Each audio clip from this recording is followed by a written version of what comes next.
wikang panlahat. Luzon, Visayas, pati na sa Mindanao.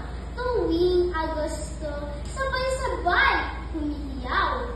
Grupong etniko sa pinastag kakaisa, pinagyayaman pang lalo ang wika nila.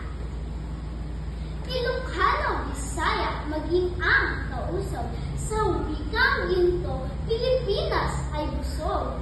Chavacano, Cebuano, Ilongot, marami pa. Pagsaluhat, mahalin, bigay ng dakilang lumikha.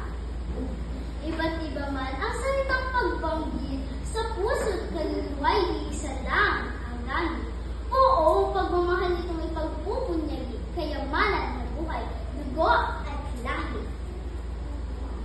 Mayamang kultura kanyang sinasalamin, makulay na tradisyon, pinamamahagi din.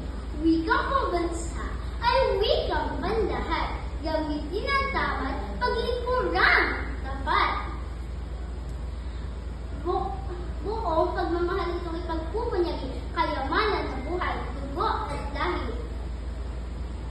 Sa gisag ng kalayaan, sandigan ng katapatan, wikang Pilipino nooy ating ipinaglaban, naway ingatan at laging alagaan, lubos na